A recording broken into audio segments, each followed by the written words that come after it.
तर वरळीसह महाराष्ट्रात अनेक ठिकाणी मतदार याद्यांमध्ये बोगस मतदार असल्याचा आरोप आदित्य ठाकरेंनी केला होता। शिवसेना उद्धव बाळासाहेब ठाकरे पक्षाच्या मेळाव्यात त्यांनी तसं सादरीकरणही केलं। त्यावरून आता मुख्यमंत्री देवेंद्र फडणवीस यांनी आदित्य ठाकरे यांच्यावर टीका केली आहे। तर आदित्य ठाकरे यांनी महाराष्ट्राचा पप्पू बनू नये अशी टीका फडणवीसांनी केली। राहुल गांधींनी जसं सादरीकरण केलं तसंच त्यांनीही केलं, त्यामुळे त्यांनी राहुल गांधींसारखं महाराष्ट्राचा पप्पू बनू नये असा टोला फडणवीसांनी लगावला।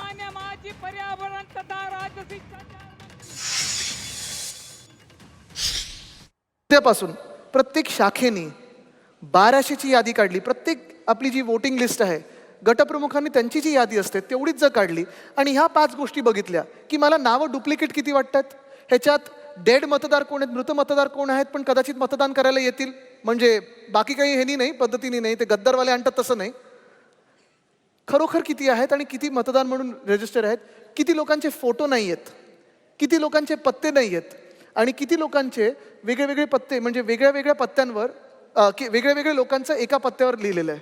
पुन्हा एकदा सांगतो, 10 मतदारांहून अधिक एका पत्त्यावर तुम्हाला दिसला तर तिथे तुम्हाला मार्किंग करायला लागेल आणि खरोखर जाऊन पाहायला लागेल की खरोखर ह्या घरामध्ये 10 लोकांहून जास्ती लोक राहतात का, फोटो नसलेले मतदार किती आहेत, इपिक नसलेले मतदार किती आहेत, डुप्लिकेट इपिक नसलेले मतदार किती आहेत, हे जरी तुम्ही पकडू शकलात तरी मला वाटतं तुम्ही मुंबईला अदानिस्तान होण्यापेक्षा वाचू शकता, त्यापासून वाचू शकाल आणि पुन्हा एकदा मुंबई महानगरपालिकेवर आपला भगवा फडकू शकाल।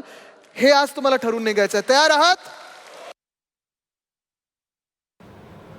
राहुल गांधींनी मोठी स्क्रीन लावून त्याच्यावर इकडून तिकडे येरझाऱ्या घालायच्या आणि खोदा पहाडवर चुहा भी नाही निकला अशा पद्धतीचं वक्तव्य करायचं।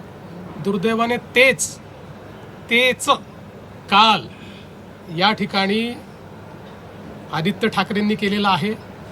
माझी एवढीच अपेक्षा आहे, मी काय बोलणार नाही, त्याची उत्तरं इलेक्शन कमिशनने दिलेली आहेत। त्या संदर्भात इलेक्शन कमिशनने चॅलेंज देऊन ते कुठलाही त्या ठिकाणी योग्य पुरावा देऊ शकले नाहीत।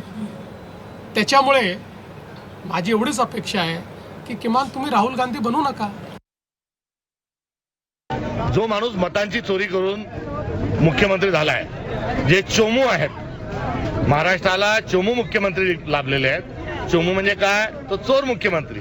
त्यामुळे स्वतः चोमू असणारा माणूस अशा प्रकारचे चीप, डोक्यात नसल्यासारखे चीप वक्तव्य ते करतायत।